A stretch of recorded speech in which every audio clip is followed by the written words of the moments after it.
I didn't know it has to be like this.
Musa said that you left your bangle.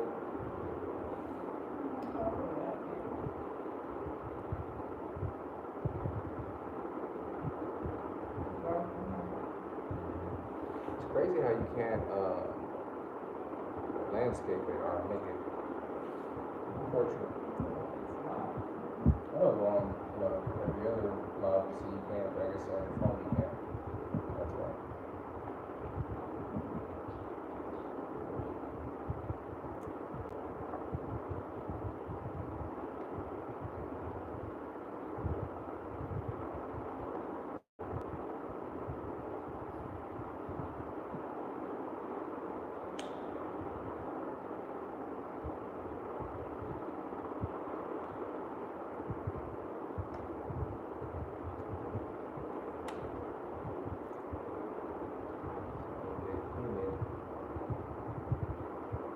Cool outside though. This is just a walk from the rest of it. It's still all the miles.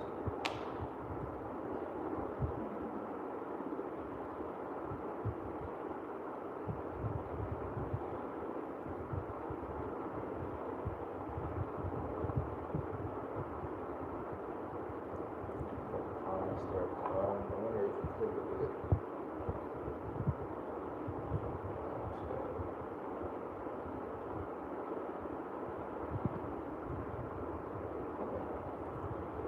That's how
So we're gonna start off today. You know, this is our first live stream. Mangitu Adam, and you know, this is new. You know, this is the first one, like I said, and we want to bring something to you guys that we never did before. We're gonna start this. You know, we're in Africa, and it's a bunch of firsts for us. So we're gonna be talking about a lot today. But my wife wanted to start off with a game today. So explain the game and we'll get into it. Well, yeah, most people know this game already if you're in America. And if you're like do party games or this is really specifically for couples, but people have used it in other ways. But it's the Let's Get Deep question game. And it's really meant to do something for you, like I said, in your couple, or if you want to do something with friends, even it could be. But it's also something that will help you, or help us, I should say, anyway, segue, because we have our channel and you guys have seen us record things, but you've never really talked to us. We've never really sat down and talked to you guys. I've made videos here and there about personal feelings, personal family experiences, but there's still so much room on our channel for you guys to get to know us. And today, I'm very tired, actually. And I really want to push this live to another day, but we've been pushing it back, pushing it back, and pushing it back. You gotta execute. Because we're just doing so much right now. And with being here in Africa, in Gambia, there's so much to do, there's so much to learn. And I've made friends almost on day 3. And so now I'm doing things with them today. I was in the garden and we played a lot of things, and that was very eye-opener for me, because you tell people or you see people gardening and stuff, and you're like, oh, you know, I want to do that, I can do that, and then it's time to actually put the work in, and my back is hurting, I'm tired, my legs are hurting. I stood up from planting and I was dizzy. They were laughing at me. I was laughing at myself. Because I've never really done manual labor like that before. And it just was something that, it was just something that I really, where?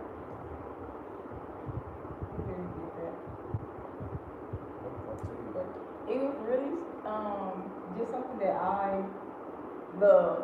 I really loved it. I really enjoyed it. I'll be out there again tomorrow and the next day, and the next day, and the next day, so that I can learn more about gardening. Because of course, on our land that we own, I want to use a section of it to have a garden that we can eat off of, and then any potential guests or other people that might purchase a home from us that's on that land as well can also enjoy the fruits of that labor. And I want to say thank you to all of our new subscribers. Since we've been in Africa, we've gotten over 60 new subscribers. Everybody that's liked, commented, shared our videos, just thank you, because this is a journey, and like she's saying, we're learning a lot every single day. We're doing a lot every day, and it's new experiences. So you guys are coming along with us. Right. And we'll try to schedule our lives better so that when we go live, you guys are actually here with us. But I think we only put out that we're gonna go live like the day before. And it really wasn't planned out, but all lives don't have to be planned out. And this is our first one, so maybe it's better for us this way. And maybe that's how we might roll them out, and you just might catch them. Might be just a surprise. We went live today. Did you see it? There you go. But yeah, let's get into the game. I have our first batch of questions that we'll ask. These are the icebreaker questions. I'll ask them and then we'll answer them together. So the first one is, what's your go-to snack at the movies? Oh my goodness. Well, in Gambia, there's not a movie theater that I really know about, or I don't think there's one. But back when we were in the States, my go-to snack was either the gummy worms or the sour Skittles.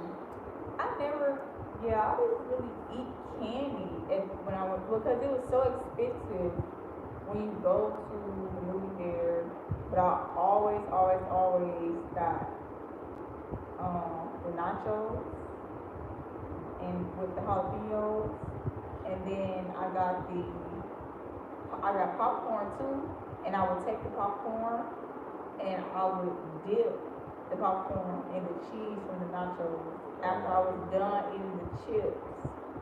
And that was my snack. Oh, and I had to, no matter what, I always had to have a slushie. Like, slushies were my life. Even now, if there was a slushie machine in Gambia, she would be there. And there is. Oh. They have little bags. Oh yeah, they do. Of ice, flavored ice. I think it's juice, really. It gotta be juice. That's like a natural juice that they have, or that they make. Yeah. I'm really not sure, honestly. But they call it ice. They put it in a bag, in a little small bag, and I guess they freeze it, and then they just walk around. You can get one for $5, $10. I think it depends on the size. Yeah. I usually just get the $5 ones, and today was my first day actually eating one, because the kids always get one. They always get one. But I usually just pass it up because it's small, so it's like, do I really want to play with myself? But today, it was so hot. I was like, I just want something cold, and I got it, and I'm definitely gonna start getting those more often. And maybe when the next time we get one, I'll make it like a little short, so you guys can see exactly what I'm talking about. But if you live, Gambia slushies. Right, if you live in Gambia, you know exactly what I'm talking about. Yes, definitely. You know exactly what. Somebody said we can join them. Okay, next question. Did you play any sports growing up? Yeah, I played a lot of sports growing up. Ran track in high school. In middle school, I played football in middle school, and I played golf in high school as well. I think those were the three, and I was on a swim team in high school too, for maybe 3 months, 4 months. But it was primarily track and football. That's what I was in. Yeah, high school, I played soccer and I played volleyball. And then eventually I quit soccer. Oh no, I quit volleyball because my grades, actually, I didn't want to quit, but my grades started to fail. My 12th grade years were rough years for me. I was going through a lot of family things. My grades started to fail, so I wasn't able to play volleyball, which is funny because I ended up going to college and got my scholarship off of playing volleyball for the school. So in college. So you got that scholarship before everything happened, or did they see the previous videos, or how did you get that from? And after you stopped playing it, how did you get it still?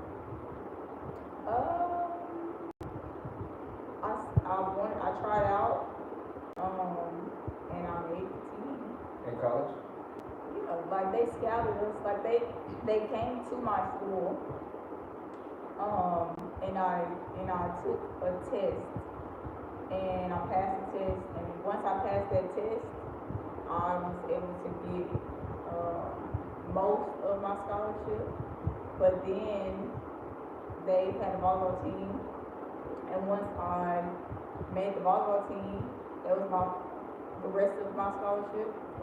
So that ended up allowing me to have that full ride when I went to college. Okay. So, would you rather your partner cook you a meal or pick up the groceries? I mean, I'd rather definitely have a meal cook because I'm not nearly as good as a chef or cook or whatever as she is. So my meals don't often or always taste delicious. I would say that. But 9 times out of 10, when she cooks something, it's good. You know, very rarely I've had bad food from her. And especially now that she's learning these crazy, amazing dishes from the locals, her cooking game is going way up. Yeah, they're teaching me a lot, and I'm very grateful. I would say I'm pass because I don't want him to pick up groceries for me because if y'all have a husband, you have a boyfriend. You just write a list for them. A list doesn't work. A list doesn't work. So don't try to cook for me. Matter of fact, I want you to take your check and take me out. That's what we can do. Cause you can't go to the grocery store for me, and you definitely cannot cook for me. Well, that wasn't the question. But I guess she pleaded the fifth on that one. Yeah. Okay, so what is your favorite day of the week? My favorite day of the week before we moved to Africa, of course, like anybody else, would be the weekend. But since we moved here, we don't have a 9 to 5 anymore. We don't work by a schedule, clocking in somewhere or having to show up at this time. So every day here is my favorite day because we're free to do whatever we want to do and structure our life the way we want to. Yeah. I would definitely say that too. The days now, they're starting to run together a bit, so we're starting to have to challenge ourselves a little bit more with scheduling because we're starting to overbook ourselves with business and personal. So definitely every day we're happy to just have that day because we literally have a full day from when we wake up and we go to sleep. Even on a day that you would say is business, it's still not work. Going to work and knowing I gotta be there by 9 a.m. From 9 a.m. to 6 p.m. I'm gonna be at work. From 6 p.m. to 6:30, more than likely you're doing like maybe little things here and there right before you clock out to make sure like the next shift is good. So you really don't leave until 6:30, and then you're leaving at 6:30. You gotta sometimes, most times, get gas, go to the grocery store, and go home. And then me as your mom, I'm coming home. I have to cook, and then I have to try to give time to the kids before I lay right back down to get back up at 6 in the morning to be at work at 9, and it's just having my day, having my time, being able to wake up, even though we still kind of have a little bit of a schedule here, because if you don't make it to the market by a certain time in the morning, oh man, you might as well forget about just stay home. Going to the market.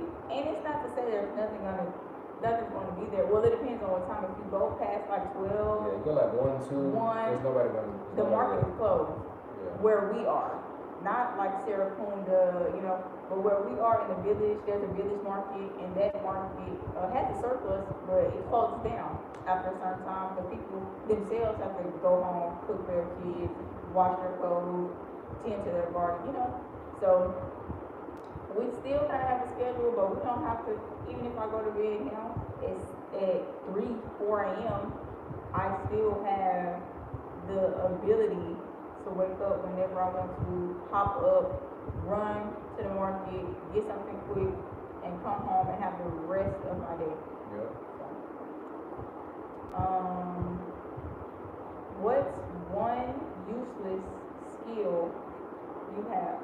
Now, this one, I'm going to kind of like, I'm not going to plead the fifth, but in my opinion, there's really no useless skill because it's all about what you do, your walk of life, you know, what environment you're in. Because somebody that says, okay, you're on a boat or something like that, you're fishing, but you know how to play the piano, somebody on the boat might say, oh, that's a useless skill, but playing the piano is not a useless skill. Because now you're back on land, or you got a bar or something like that, or you got a birthday or something, and you got a piano, you can play it. So it's all depending on your situation. So personally, I don't think it's really a useless skill. I think it's just situational, you know, and where you are. Because you might actually have to use that skill, and then now it's the most valuable skill. I don't know. I don't know if I have a useless skill, and I honestly don't even know if that's a real thing. You know, like, I don't really think that's a real thing. Okay. What is your favorite season? That's a mixed answer on that one too. Because growing up, I'm from Houston, and Houston is hot, like super, super hot. So I can't even say summer. And then I moved to Arkansas, and Arkansas gets real cold. So I can't even say the winter, because you know I don't like that super cold, stinging feeling. You know, you got to run in, put on 30 jackets to get warm. So I guess my favorite weather type would be like Florida, Gambia. Like here, it's exactly, well, it's not really a season, but you know, just mid-mild temperature weather. I guess fall. We'll say like fall or something like that, where it's coming out of hot, transitioning to cold, where it's like 70, 80, 70 degrees every day. That's my favorite weather, favorite season. My favorite season, I think, will always be the end of spring going into summer. That's always going to be my favorite season because I've never liked the cold. I was born in the winter time, and I've never liked it. I'm a small person too, so me being small plus being cold, that just never worked. But now that we live in Africa and it's so hot, like I don't miss the winter at all, but I definitely miss a little bit of shade. Because now it's so hot that even when I go out and I cook, I'm under the tree cooking because it's just so hot. It just doesn't make sense.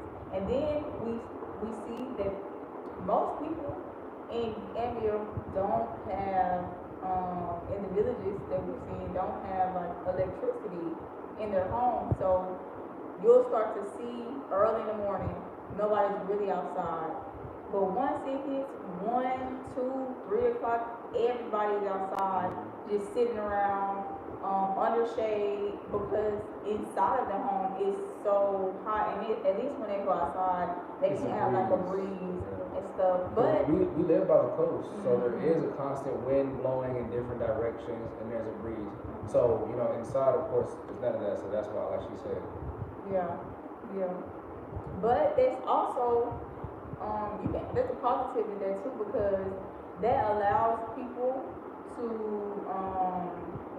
congregate. I guess that allows people to actually see your next door neighbor and talk to your next door neighbor and get to know the people that live around you. They're not just sitting in the house all day and you coming in, they're coming out, y'all pass each other and never meet, never speak, never are able to like foster that connection. So people being outside, minus the part they don't have electricity, that is not good. But people being outside in general together, as many people as it is a good thing because you never know who you might meet. You never know who can help you or who you can help. Yep, that's true. That was all my questions for the icebreaker. So next we have Deep. So for our first question for Deep is, what's something you're passionate about and why? So many things that I'm passionate about. as I rediscover myself here, and as I rediscover what it is that I want to do for other people, I think that my passion is helping. I think, and it might have always been helping, honestly. If you need something and I can help you, I will give you that energy 100%. I'll put 100% of how I can help you into helping you. And and sometimes it's not the best, but I always go above and beyond for people. And I've had multiple situations where I will go above and beyond, but I won't receive that same energy back. But I know that if I pour into other people, maybe they might not pour back into me, but maybe what I pour into them is just enough to keep them going. And it might not, that seed might not grow that day, but who knows in a year, in 2 years, in 5 years, how something I said to somebody, something I did for somebody, some way that I helped somebody can change them and help them realize something about themselves and help them to help the next person. Absolutely. I can definitely agree with a passion being helping, and like a branch of that for me is like community work, being with people, things of that nature. Like that's really big, a really big passion for us. Will. Hey. What's up? Dr. Will in the house. Welcome again, you guys. We are trying to introduce ourselves. You know, we have our channel, and most people really don't know us at all. So we're just playing the we had a game. Yeah, the Let's Get Deeper game. So glad to see you guys. Oh yes, we need to do a live together soon. That's definitely something. Yes. Now that we know YouTube got a new feature where you can add people in and stuff like that. Yeah. That is a good feature. Yeah. But I was saying definitely passions. One of the passions we have right now is definitely community and being with the people. That's the question we have right now. What's something you're passionate about? But yeah, being with the people, doing community work, connecting, and like she said, helping, because she's really interested in like starting a nonprofit and doing different things in the community like that. Even her going over to the farm earlier today and helping out and learning. So that's a big part of our passions. And why, I would say, because I feel like that's something that enriches not just you, but the people around you. And it's something that is paid forward. It's not just money, but it's something that is paid in like respect and culture and connections, which is bigger than anything. Yeah, definitely.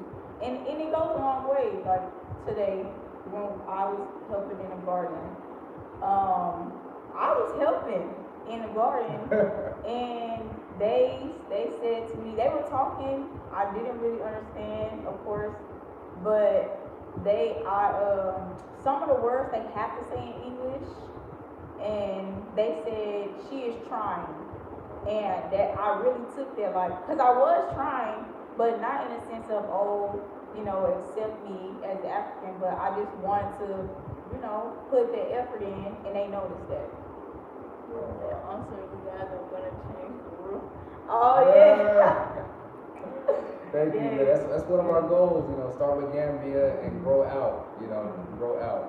Okay, so our next question on the deep tab is: be able to speak to animals or know all foreign languages. And why? I think. Easy. Go ahead. I want to know all languages. If you're talking about me in another language, now I know. I want to know all languages. And also, on a more serious note, if I know all languages, then possibly I could foster that unity across the board, because the biggest way that the Mazungas separated us was from languages, separating us as people, separating us in regions, separating us in language. And if we're able to unify under a language, one language, or even two languages, like if Gambia only spoke all Wolof, only spoke another language, maybe English, but if they spoke one language, two languages max, they would be more together. But it's so many languages here. Every day the locals are teaching us languages. Yeah, it's like 6 native languages in the Gambia. Yeah. Besides English or Arabic or any of the other stuff. Mandika, Fula, Olaf, Jola. Jola, like it's so many. It's so many languages. And if you know one or two, the next person, your neighbor, might know the other two. And now you guys are kind of having conversation, but you can't really foster a connection because that language barrier is there within your own home. Yeah, it gets deep. Yeah. I would say animals. Know how to speak to animals. And let me explain now. Okay, aren't humans animals? Ooh. Wow. Okay. So if you know how to speak to all animals, then you already know all the languages. Because any human you come across, you'll be able to speak to them. Also, you'll be able to speak to elephants, giraffes, tigers, monkeys, all of the animals in the animal kingdom. I would be a billionaire. Because now you can be the ultimate dog whisperer, the ultimate elephant whisperer, the ultimate bear whisperer, and you can solve a lot of problems that people have, questions that they have about animals. You will understand them on a completely different level. And like you said, if I can speak to animals, which people are animals, I can talk to all the people in the world. I can still know all languages. So I feel like that one is like a trick question. Because if people are animals, then the animals, if you can speak to them, you can speak to everyone. So anyway, that might be a little twist for you guys. Yeah. I'm not an animal. I don't know about him. But yeah, not me. Okay. My next deep question is, would you rather win the lottery or have 10 years longer of life, and why? I want to win the lottery. I want to win the lottery. Somebody said, "Hi fam, nice catching your live."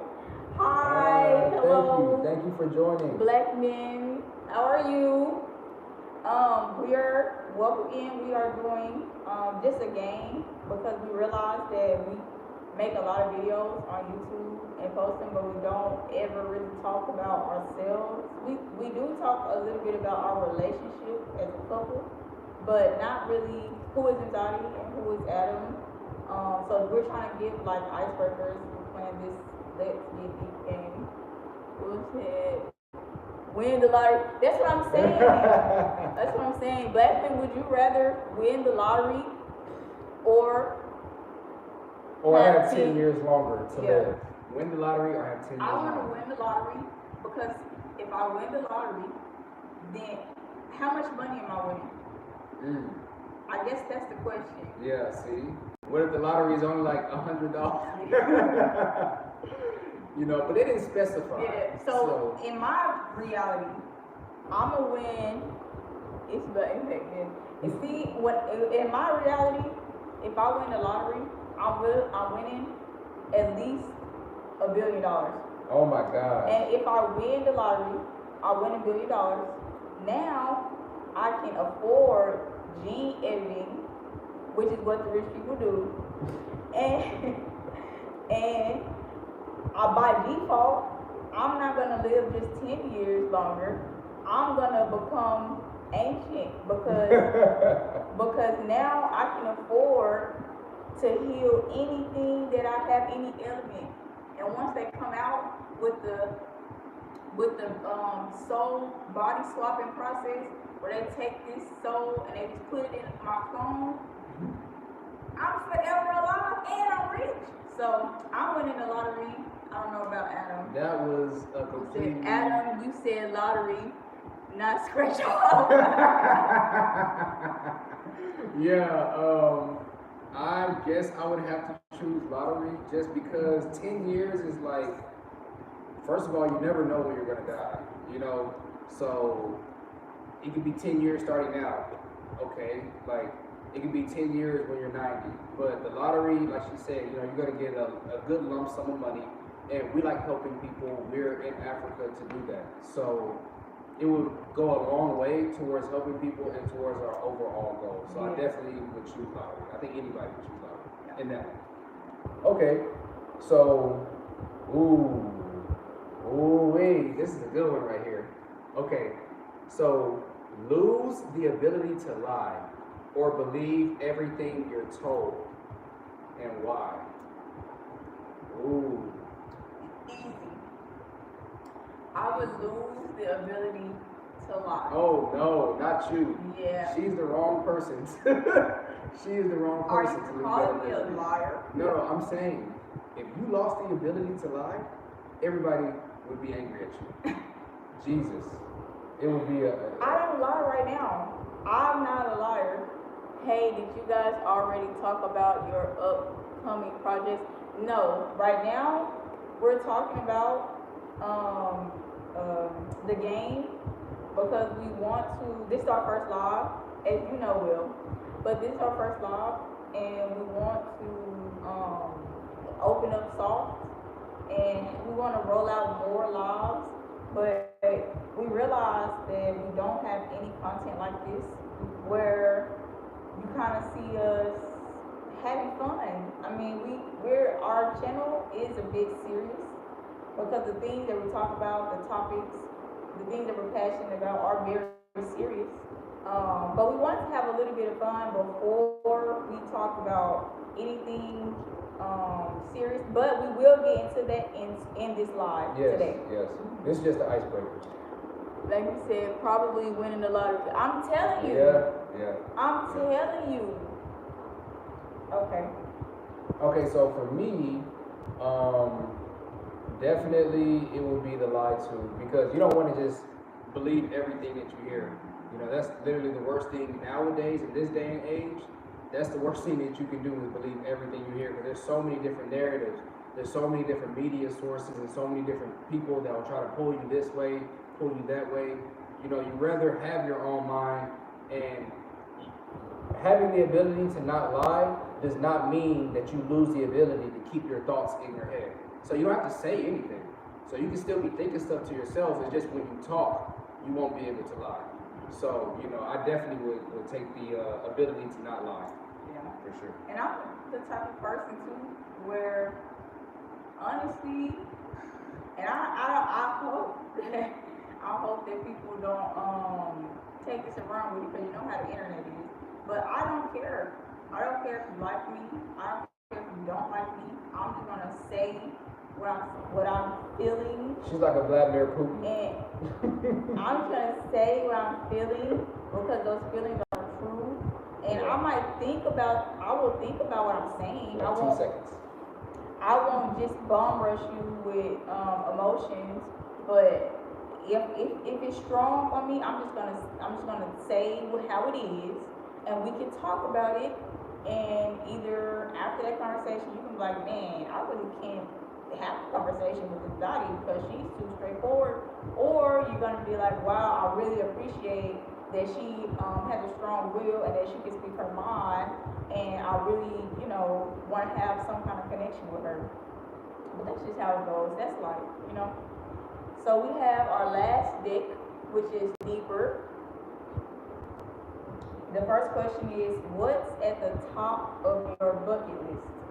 Ooh, the top of my bucket list right now is, building our tiny houses. I think that's at the top of my list. One of the big goals, of us coming here to Africa was building our tiny houses, getting these micro communities built and started up, because that's going to lead to so much more in Africa that we're doing. It's almost indescribable. but there's a lot of work that goes into that. There's a lot of preparation. There's a lot that we've already done, and there's a lot that's already in the works and moving along and chugging along. So we're making big plans and big headway towards that already. But that's literally at the top of our bucket list. That's getting the tiny houses built, our real estate company to grow to that level to where we have 3, 4, 5 sold. Yeah, definitely. And whenever you guys watch this live, whether you're watching this live with us now or you watch it after we're long gone into bed, definitely think about tiny homes when you think about Africa. Because we're seeing that a lot of people are purchasing land, but nobody is developing their land. Nobody is building anything on their land. They might put up a wall, they might dig a borehole, they might even start the foundation of the house, but it'll start to slow down because the money will start to slow down. And you know, life is life. Your funds might go here, they might go there. But if you build small first, then you're able to immediately be on that land, immediately see some kind of profit out of investing in land. Yes, absolutely. Okay. So yeah, I feel like that's the same. That's at the top of my bucket list. Building our first home because that's our home. The very first tiny home that we're gonna build is ours. So building our first home ever in our life from scratch. We built the tiny home up as much, but we didn't build that from scratch. We got a shed in America and we converted it. But building a home from scratch is something that most people don't get to do until they're way ahead in life. Or never. Right. That is, y'all, look. But until they're way ahead in life, whether it's age or career, but we're kind of in that middle where we're not super ahead in life and we're not super ahead in career, but we're still able to do so much, which is the and it's beautiful, a blessing. Yeah, yes, it's a blessing. Which is the beautiful thing about us moving to Africa. Okay, so the next question is, what do you think happens after death? Okay, yeah, this game is deep and deeper. Wow. So definitely there's a lot of different thoughts behind that, but basically I just think like the old adage, every action has an equal or opposite reaction. So there's life and then there's death and then there's life again. Every action has an equal or opposite reaction. So I feel like it's just a circle. Like in nature, there's a circle of life, there's a circle of death. It just comes around. It goes around, comes around. Basically. Right. Definitely, I can agree with that. I think that when I pass away, I will be judged off of things that I have done, but I don't think that the judgments will send me to heaven or send me to hell. I think that it'll just affect my next life. So when I'm born again, maybe I might not be as fortunate, or I might feel like in that life I have bad karma, or I might feel like in that life that I'll never have success for this reason or for that, because in my past life I might not have been such a great person. Or if I'm good in this life, in my next life, maybe it won't start off as rocky. I might be born into a wealthier family and have a little bit less stress in life. But that's what I think. I think that, one life to the next. And I also think that you evolve over time.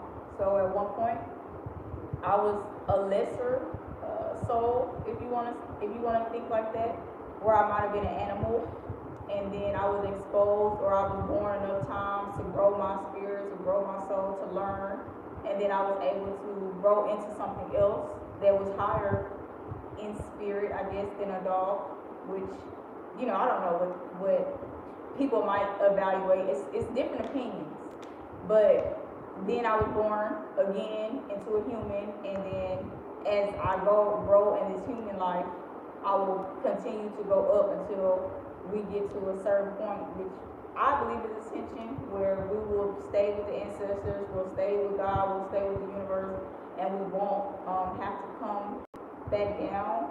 But also, you know, I believe that that's a choice, and that we all have our specific missions here when we're born. You're born with a mission, you're born with a purpose. You sign a contract before you were even born, and everything that's going on in this life is something that was already written out, and you just have to figure out that path and stay on that path so that you can do what you were born to do. But yeah. So, if you could choose, oh my God, okay, it's another one. If you could choose how you die, what would you choose? I've already said this multiple times. Oh my goodness. I told Adam this multiple times. Will said, own multiple businesses in every country in Africa. Okay. Yeah. That's at the top of your bucket list. It's at the top of your bucket list. Yeah. Okay. That's good. That's a good one. Y'all have to answer the other questions too. These questions getting deep. Yeah, We the only ones answering. Yeah, these questions for everybody. You know, you write in the comments what you guys think and what your answers will be. Right. And we're gonna read them and we're gonna discuss them too. Yeah. But the question that we just asked was, would you? What is it? Oh, if you could choose how you die, would you, and what would you choose? Yeah. If I could choose. Love the tiny home concept. Thank you. Thank yes, you. You already know that's a big aspiration. That's a big bucket list. That's a big goal. But definitely I would choose how I die because there's many ways to go.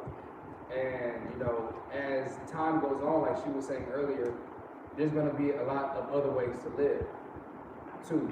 So, you know, who knows in the future, in the next 30, 40 years, what the health system and all these other technologies and stuff like that they come out with that will help you, you know, either prolong your life through health means and stuff like that, or other technology. So I definitely would choose.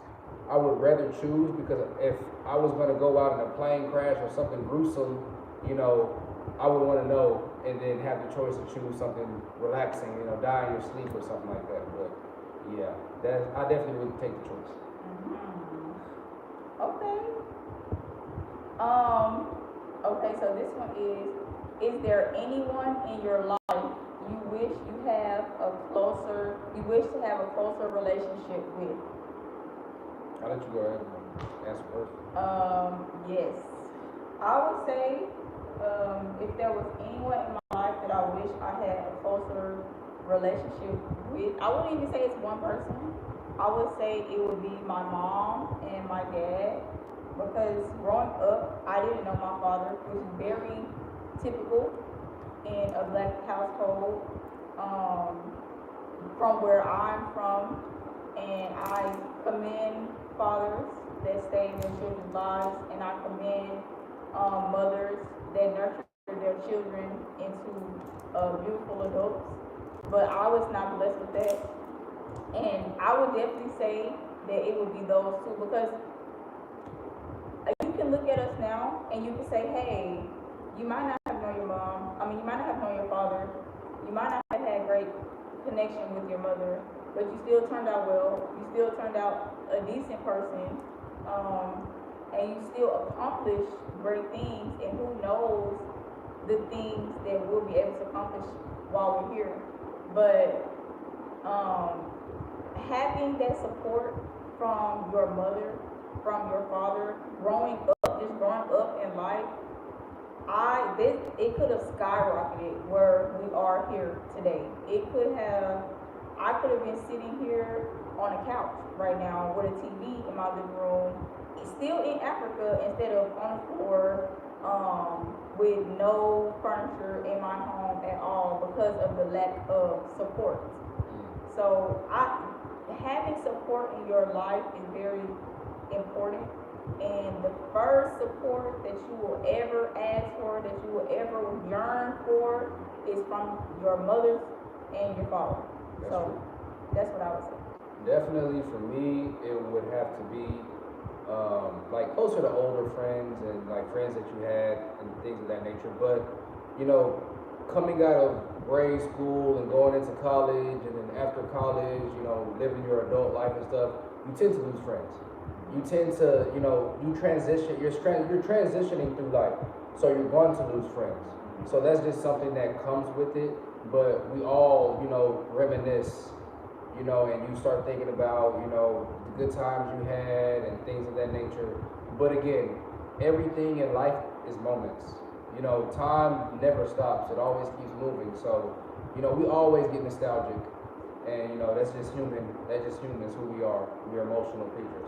But yeah, I would say be more closer to old friends that I had and things of that nature. But we all are in our seasons in life. So, you know, seasons change. Some people are in their winter season, some people are in their summer, some people are in their fall, some people are in their spring.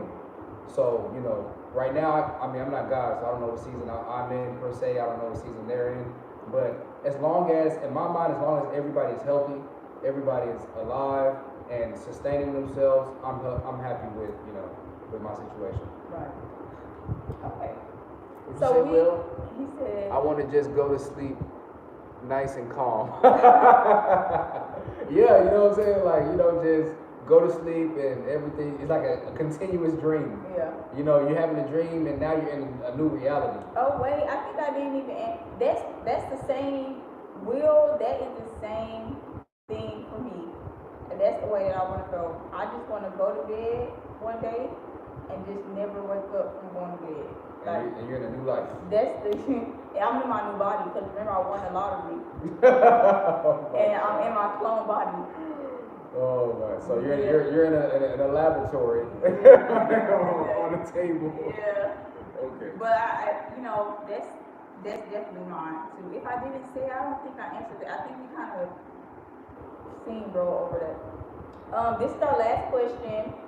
Before we get into the, you know, the meat of today's live stream. Mm-hmm. So, is there a movie that changed your life?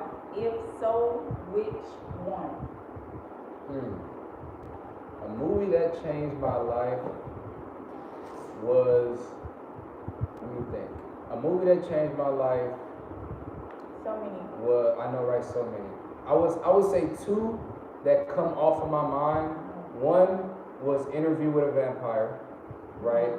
And that one changed my life because one, I was super young when I saw it. I was probably too young to be watching that movie. So anytime you're watching something that's above your age, you know, rated R, rated 13, all that stuff like that, and you're young, it's gonna open your mind to new things that you've never seen before.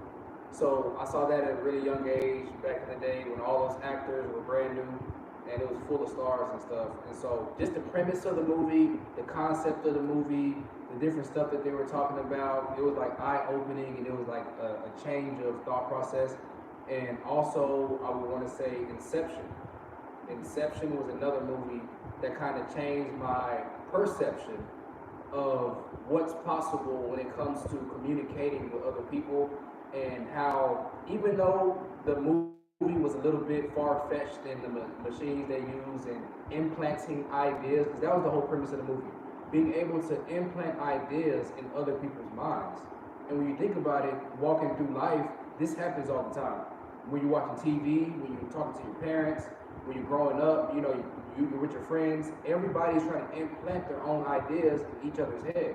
And so that movie is really like an eye-opener in that and seeing where that could go and how in-depth that really is and the consequences and benefits of it. Mm-hmm. Yes. Okay. The first movie, every single time I think about a movie that I can never forget is Constantine. Oh man. I love that movie. Adam definitely knows I love that movie. That's a good movie. But Constantine, like Adam, I watched it younger, and it really impacted my thought process on, I guess, heaven and hell, demons and things like that, spirituality, and stuff like that. And like I said, I was very young. I grew up super Christian, and I mean, like, I was in the church. I was in the choir. I was a usher. I hand praised. I went to Sunday school. I went to summer. I can't remember what they used to call them, but I went to summer church. I learned sign language, gospel songs. So I was like super. I was super Christian. Y'all had a lot of deaf people or something at your church? No, it was a cultural. Not cultural. It was a festival thing in our church. Went to another church, a bigger church, and they wanted to do like a special song, a special event for that church. They know they were wrong. And so we were forced, but it wasn't a bad thing. You know, I learned sign language. So for disabled people, they do a special event? Yeah, and I learned, but it's fine because I mean I learned how to spell my name, and to this day I know how to spell my name in sign language. But I learned sign language for that song only, but I was super brought up, super Christian, and then I saw that, and that is what led me off of that path and onto the path that I'm on now. So I would definitely say that impacted me, and then. I don't know why this one comes up, but James and the Giant Peach. Oh my goodness. That movie changed my life. How? If you've ever seen James and the Giant Peach, don't watch it. If you go watch it. After this, you're like, I've never seen that movie. Go and watch that movie. They were treating him so poorly. His aunties, first his mom and his father loved him, and they tried their best to give him a better life, but they passed away. He didn't understand. He was so traumatized by the fact that his parents passed away that he didn't understand that they were actually dead. And he thought that a rhinoceros had just taken them away from him, like his aunties told them. And but basically his guardian angel came to him and allowed him to free his mind and explore the world, and get away from that. Don't trip now, because you trying to take away from my movie. But it allowed him to change his perception, and it allowed him to realize that his aunties were actually abusing him, and he was able to break free from that. And that really touched me as a child, because I felt like I was in a similar place, a similar area, like that. And once I saw the movie and I saw the change from him accepting the adults mistreating him to him saying, you know what, I don't have to be treated like this, it really opened my eyes for me to start to do the same. And eventually I was able to do that. So it pushed you to rebel against authority. I didn't rebel against authority. Okay. I guess that was an eye-opening, life-changing movie for everyone around you as well. It was.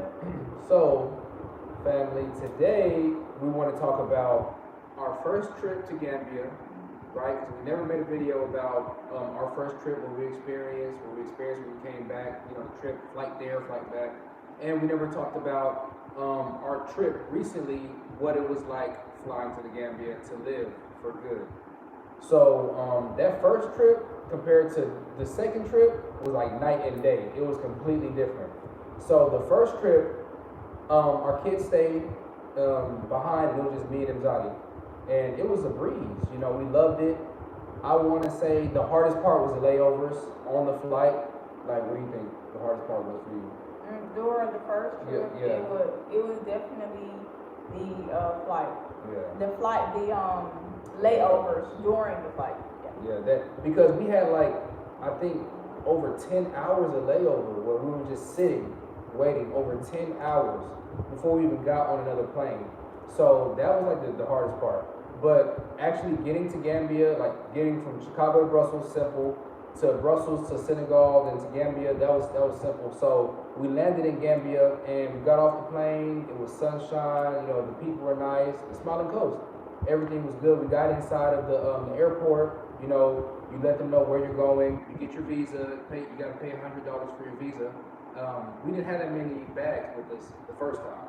So that was a breeze too. We went right through the check bags, you know, got our bags, and we had some help at the airport too. Great help waiting for us. Took us straight to Kaloli, and that's where we stayed. So Kaloli is like a tourist area, and it has like everything: shops, malls, restaurants, resorts, the beach. You know, you can find salons, great spots to eat, breakfast spots, lunch spots. And it's kind of like a New York. It stays open 24/7, basically. They got clubs there, just everything you want to see. Now, the first time we stayed, we wanted to stay in like a more local area, and thank God we did it, because looking back, if we would have stayed like here the first time, just our first week would have been just figuring out how to get around, you know. So the ancestors were looking out for us on that first trip. What do you think about Kaloli, like when we stayed for the first time? Yeah, I mean, like you said, Kaloli is a tourist district. That's what it is, and everything that we thought we wanted was there, and we were able to explore. We were able to get out. We were able to do a lot of things. We also, because of where we stayed, we were able to meet people. That's where we met. K. Ice. Yes, Dr. Will. And he really helped us. And then we also met a local Gambian. His name was Roots. Movie changed my life. Oh, yeah. Yeah, I was thinking that too. It's crazy you said that. I was thinking about Roots too. I was like, yeah, that was a really pivotal movie. But see, my mom's a history teacher. So every day was Roots. Growing up with my mom, the stuff that she was telling me about everything that happened to our people, every day was Roots. It was crazy. Yeah. But yeah. That's yeah. I can definitely say that changed my life. But piggybacking off of what she was saying about the great people we met, like Muhammad, you know, Will, and you know, we're able to do so much because of the great people that we met. You know, we were doing things that we didn't think we were going to be doing while we were down there.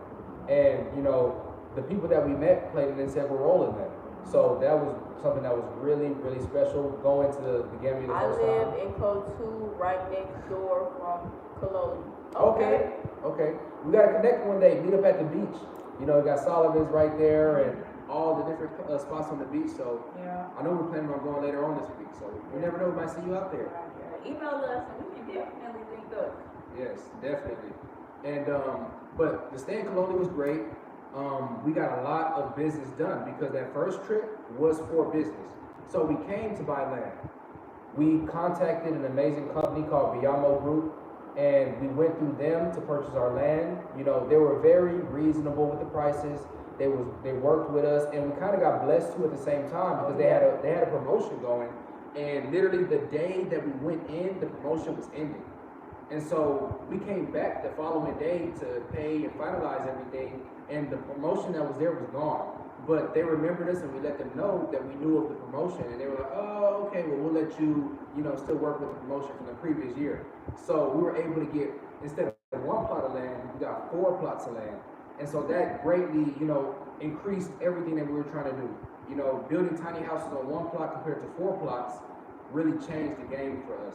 So that was a big, big deal. And then also being able to start our first business, and shout out again to Dr. Will, because without him, we definitely wouldn't even have been thinking in that vein. And we were able within our first 2 weeks to start our business that's registered with the Gambian government. In the Gambia late December. Okay, yeah, okay. We can definitely connect. I know in December, Gambia has a lot of different things going on. Mm-hmm. So it's, you pick what event you want to go to. Look, pick what event, yeah. At that point. And they have a great end of the year celebration. And so there's a lot of different things that go on. And there's some people that are coming in December, some more people that we might be connecting with and things of that nature. But like I said, that first trip, oh my goodness, we got so much business done. We started a podcast. You know, we started a legal business in the Gambia, registered business.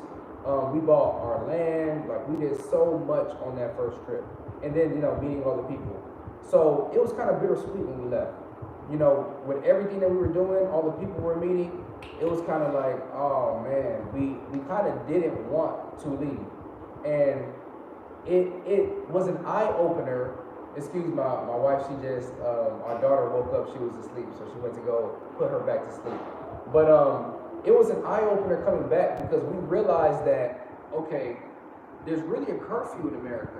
Like, when you, around 9, 10, 11 o'clock, everything closes, right, in America. So you really see how, wow, there's really nothing open anymore. You have to go home unless you're coming back from work or you're going to work. So it's like, it was a completely change of pace, and shows the different systems, right? The food was a big change, because in the Gambia, the food isn't as sweet. They don't have a lot of like super sweet foods like that. You know, a lot of the chicken, the plants and stuff like that. The vegetables is grown naturally. So the vegetables are smaller, the fruits are smaller, but that doesn't mean that they taste worse or anything else like that. They just taste more natural. It tastes the way that they should taste. Like, you know, the colors of the fruits and everything are the colors that they should be. Like, here, you know, in America, you go to Walmart, you get a tomato. Tomatoes are about that big and they're red. I have not seen a tomato like that here in the Gambia. One of those big orange-sized tomatoes that are red, I don't see them here. Here they got like the little small tomatoes like that, or the tomatoes are green. They're like a whitish green or a green color. So, you know, there's a lot of differences, you know, we notice between here and there. And then, like, how they live in the pace, right? Their pace here is a lot slower, or it depends on who you are, but their pace here is a bit slower. In America, it's 9 to 5, 9 to 5, 9 to 5, 9 to 5, you know, so it was a big eye opener coming back. Also the driving, right? Here, the driving is more free. You know, you can drive on the left side of the road, you can drive on the right side of the road. You know, you can drive any, you know, speed limit, you can drive. What they are strict about is your seatbelt. So if you don't have a seatbelt on, you will be fined and things of that nature. But the driving is a lot more loose here. Did you notice anything else when you came back besides? I missed a little bit of what you said. I said, I don't want to say the same thing. I said like the curfew feeling. I said driving, of course, the taste of the food, and I believe in the speed of how people live. Yeah, I think one other thing is the air. The quality of the air is completely different. Yeah, we got sick immediately when we got back. In America, coming here, you feel you can just feel it. That's just how it is. You can just feel it from coming from America, from landing in Europe, leaving Europe, to finally arriving in Gambia. You just Gambia, Africa, you just can feel the difference in the air that you're breathing. I don't know how to explain it. It's just clearer. It just feels better. Yeah. I'm not congested as long as I would have been back in America. It's a cleaner environment. Yeah. And I'll give you a big point on that. So I'm actually allergic to fruit, or I thought. You see, coming here, I've been able to eat all the fruits with no reaction. And that shows you that it's the chemical that they put in the food in America. It's the preservatives, it's the pesticides they spray while they're growing it. It's not manure, the fertilizers that they use, the chemicals in the fertilizers and stuff that seep into the plant, that when I eat it, like my mother, she can't even eat a banana because she'll go to the hospital. It'll put her literally her system will go into shock in America. But here, because it's just more natural, like she's saying, you know, everything, I can eat it, I can ingest it, I breathe better, you know, we just feel better. Yeah. And then, anytime you hear anybody talk about Africa, I feel like this is something that they always speak about, they always say, but the community here is different. Oh, man. Top tier, different. The people. It takes a village to raise a child. The people are welcoming. And if you are willing to learn and you don't act like a two-ball, you don't act like you're too good for this, you're too good for that, and you go out and you venture and you talk to people, even if they don't understand you, if you attempt to speak to them, you attempt to maybe show them a picture of something, like they will really engage with you. Yes. And I've had full conversations, and I am not lying. Today, I had a full conversation with an elderly woman. I think the mosquitoes are trying to get me. With an elderly woman here. Sorry. With an elderly woman here, and I didn't know nothing she was saying. I didn't know nothing she was saying, but I knew she was talking about the mud because she didn't want to get her shoes dirty. Then when she said, because we got it.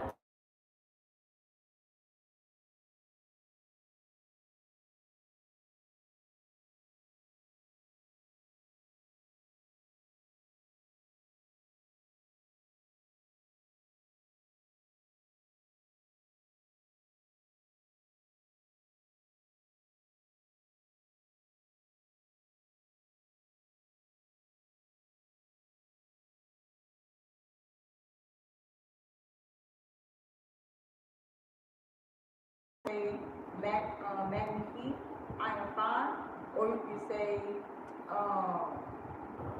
what is it?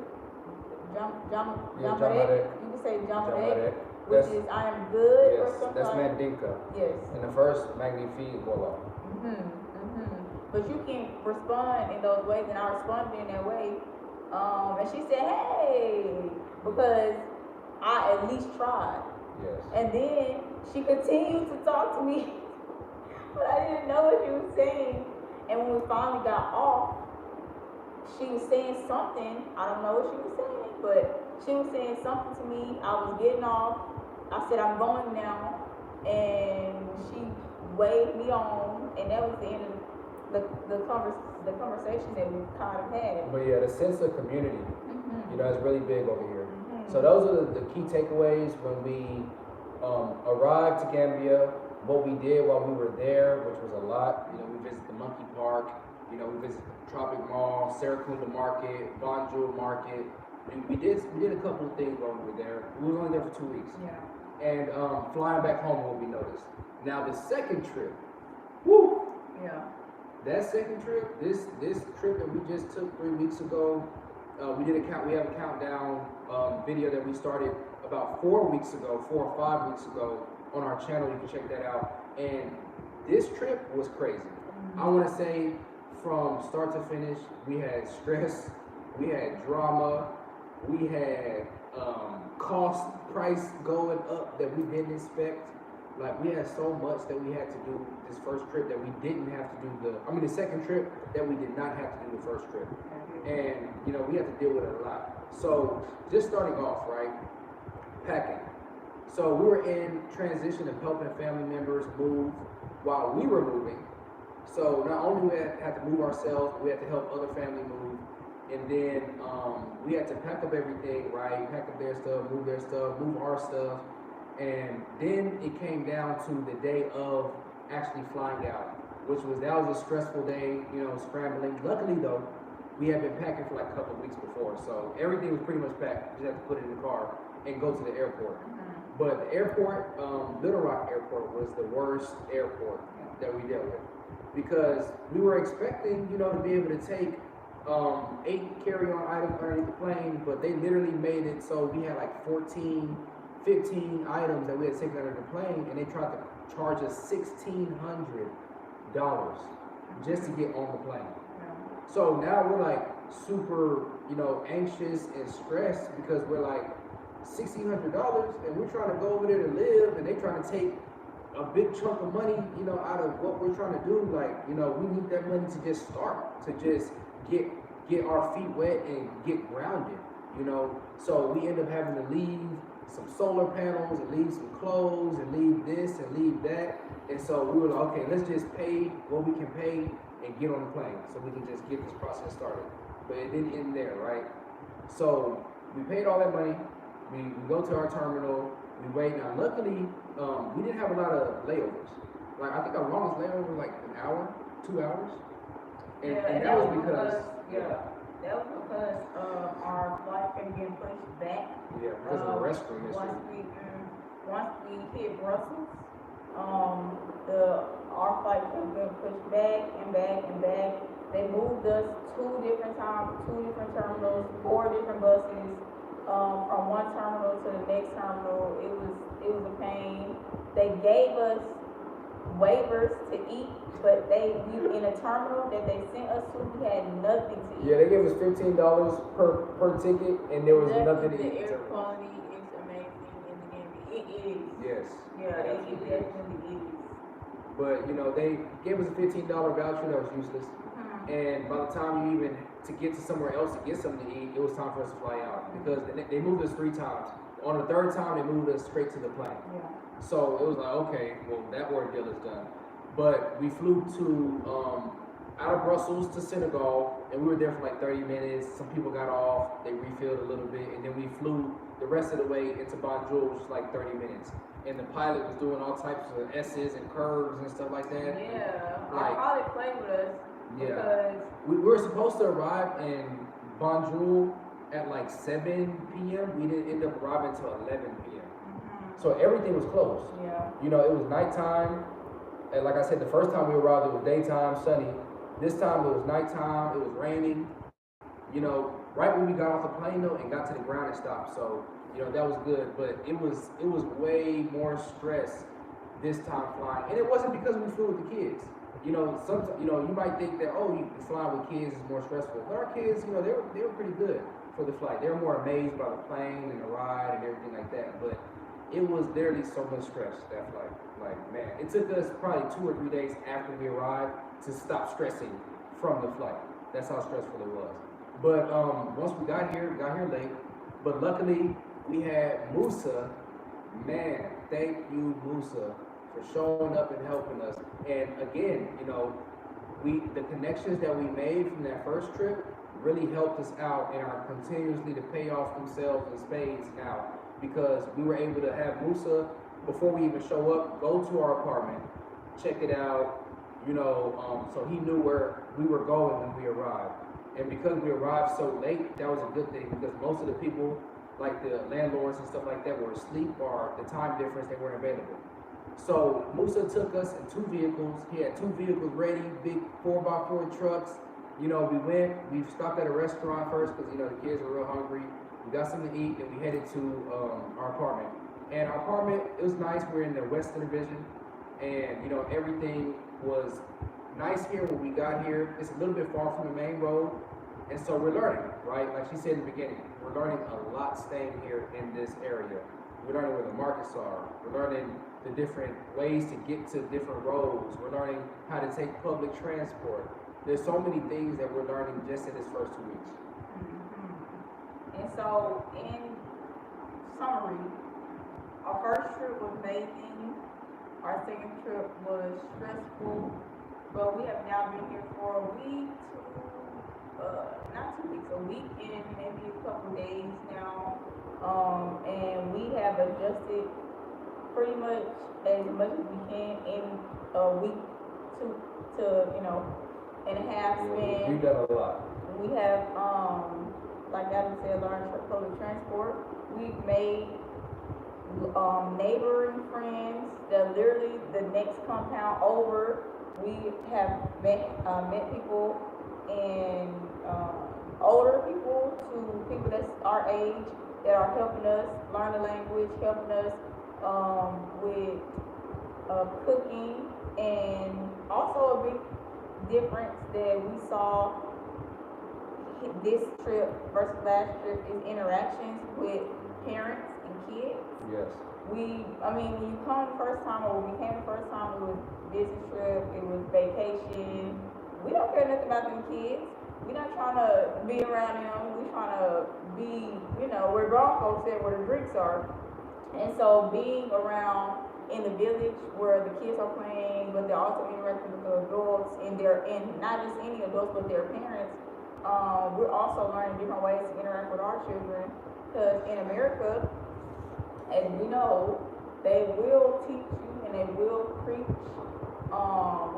spare the rod spoil the child or something like that, which comes from slavery.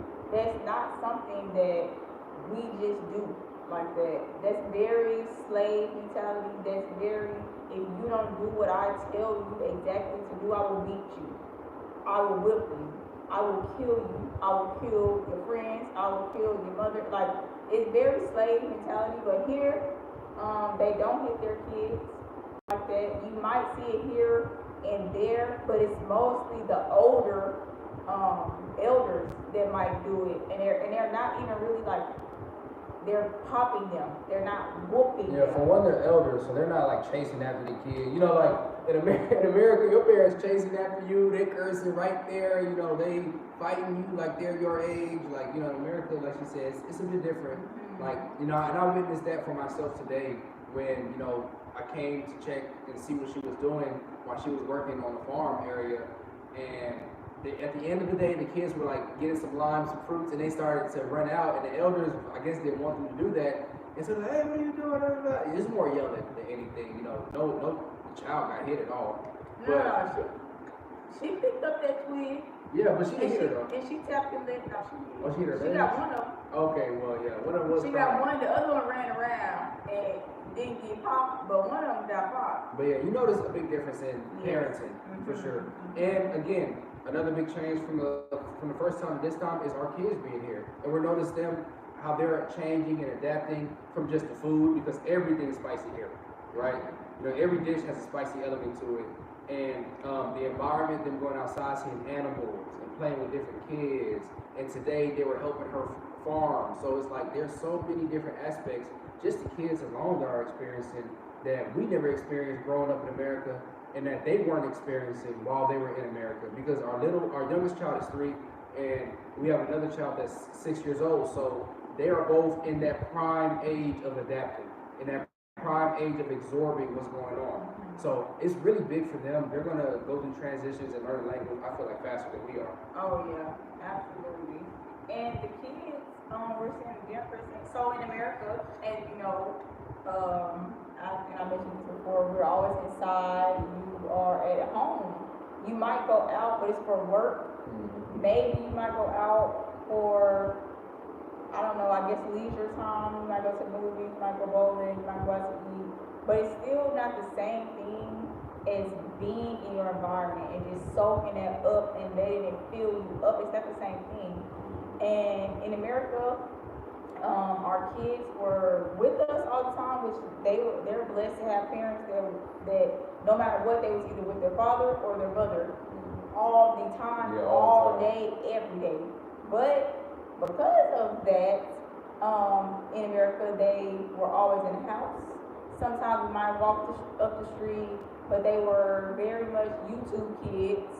And now I'm seeing, just the other day, we were having a meeting, and something.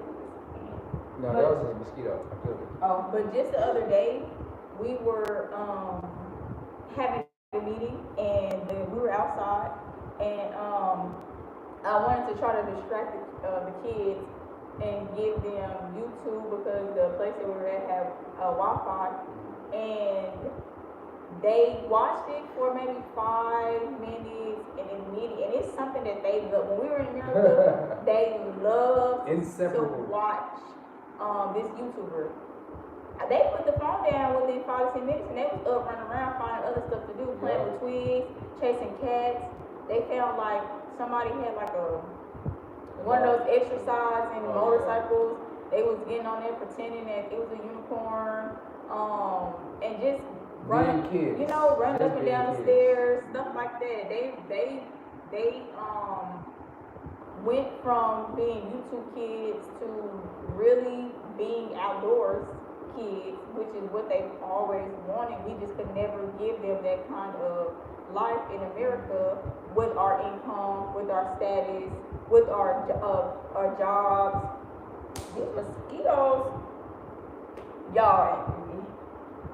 We are so used to mosquitoes though, because where we used to live in America, the mosquitoes swarm. Yes. They lay eggs under the house. Like they was everywhere. But now we got mosquitoes, and we don't feel as upset that we have so many mosquitoes around us.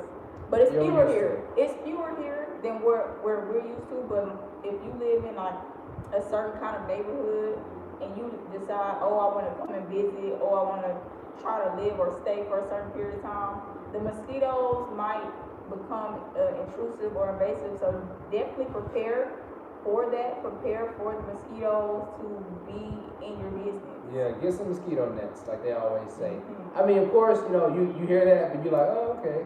But yeah, get some Yeah, mosquito nets. definitely. Just put them on your windows Mhm. so you can open them up. Yeah. But yeah, the first trip and this trip, like I said, was night and day.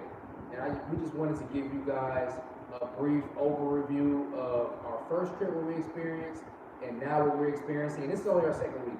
So we got a lot more to update you guys with. This on our first live stream. So we're gonna come back and give you guys a lot more and update you as we go on through these weeks. And this might be something we do, you know, maybe once every 2 weeks, something like that. Or, you know, to give you guys a feel of who we are, you know, play games with you guys, ask questions with you guys. You'll be able to ask questions back to us and we'll answer them. So there's a lot that will come from this. And like I said, this is not the first one. And we appreciate everybody that's came out with us today, that's asked questions, that participated in the live. And like she said earlier, if you catch it later, that's fine. You know, you can still comment below. We'll still answer your questions. We're still going to get back to you with anything that we're doing because we're very active.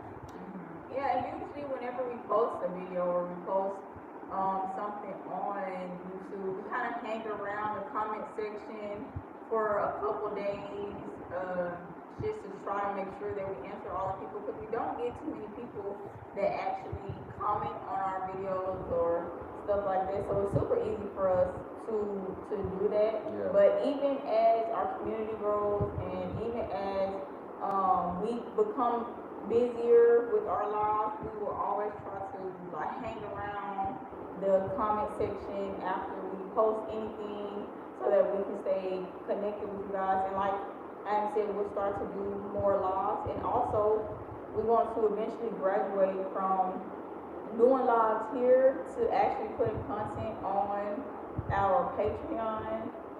That's right now is only specifically for our tiny home build and construction, which is why it hasn't really been posted yet, because we haven't started the actual construction. But once we go, a mosquito. Get it. Once we yeah, it's dead. Once we visit our land, one of these days Very soon, we have that scheduled out. Once we visit our land, I guess that will be our first video on our Patreon. If building tiny homes is something that you're interested in, or if you just want to find a way to support us, or if you want us to build you a tiny home, because I've been starting to have conversations with different diaspora that are talking about building tiny homes before I even bring it up to them in the conversation. Yeah. Or I might not have even, the conversation was about something else and they bring that up, and then, that's how the conversation goes. So a lot of people are very interested in it, and we just want to get that ball rolling on our Patreon, because we are promoting it, but we honestly don't have any content on there at all. And that content is coming from you guys. That content is coming fast. There's so much that we're doing. There's so many people that we can shout out right now, but we're trying to roll it out in the right way and make sure that everything is organized. That's really what it is. So this is just the beginning. Like I said, we've only been here for less than 2 weeks, and we're already learning so much, experiencing so much. I think we've learned 4 times what we learned in the first week. Oh yeah. In just these 2 weeks. Oh yeah. So, thank you guys for joining us tonight. Thank you guys for being here. We know in America it's maybe like 4 or 5 right now. Here it's late. It's dark, nighttime outside. It's like 10. Oh, I want to share this experience that we just had with you guys, and I feel like this is going to wrap up the sense of why we moved to Africa so much and why we really believe in that community aspect that it takes a village to raise a child, and why we know that the only real thing that will foster change is unity, not us two working together. I mean, yes, us two working together on our goals as a unit, as a marriage, but more than us coming together, we went on our first trip out of our village, and we used public transport to get there, and we took 1, 2, 3, 4 vans to get to our destination, which we are in Brucembala. We're in Brucembala. We went to Kaloli, and we were headed back, but it was very late. It was very dark. We don't know this area. One of the ladies that we met up with, she's Gambian. She helped us find our way home all the way until the end, and I mean to the point where she was literally holding my child, because Alora fell asleep because it was so late. She was literally holding my child on her back the whole entire way, and we went from bus to taxi to bus to van, and she carried my child the whole entire way. Yeah, she definitely ensured that we were safe. She made sure that anybody that we need to communicate with, she was communicating for us. Anytime somebody tried to overcharge us to help us, she was talking them down and got the price down and got us somebody we didn't know, she didn't know, but he had his own personal vehicle. He wasn't a taxi. He had his own personal vehicle, and she convinced him to drive us home. She went above and beyond, and I can honestly say that you will never see anything like that in America. Oh, come on, America, if you're lost and you wave somebody, hey, help me, they're going to run. They're going to accelerate like in GTA. They're going to try to get out of there. You're like, oh, I don't know who you are. Yeah. You know, so yeah. It was just a blessing. Mm-hmm. And it shows that this is a smiling coast, and there's a lot of genuine, honest people. Yeah. And so, like she said, that's a big reason why we moved here. Yeah. You know, the generosity here is on another level. The community here is on another level. The spirituality here is on another level. The food here is on another level. So there's just so many takeaways from this experience. And again, this is only our second week. Right. So family, please like, comment, subscribe, share, do everything that you've been doing. You know, we want to say a special thank you to the GCO Network WhatsApp group. We want to thank special shout out to GCO Network. Make sure you go over there and subscribe to that page. Biggest business group, we got a lot coming for you guys, a lot of content coming just for that page, a lot of content coming for P.V.T.V.Gambia. So please just keep on the lookout for us. And thank you for being with us today. Thank you guys. Bye. Well, this is live, so I actually got to come up here.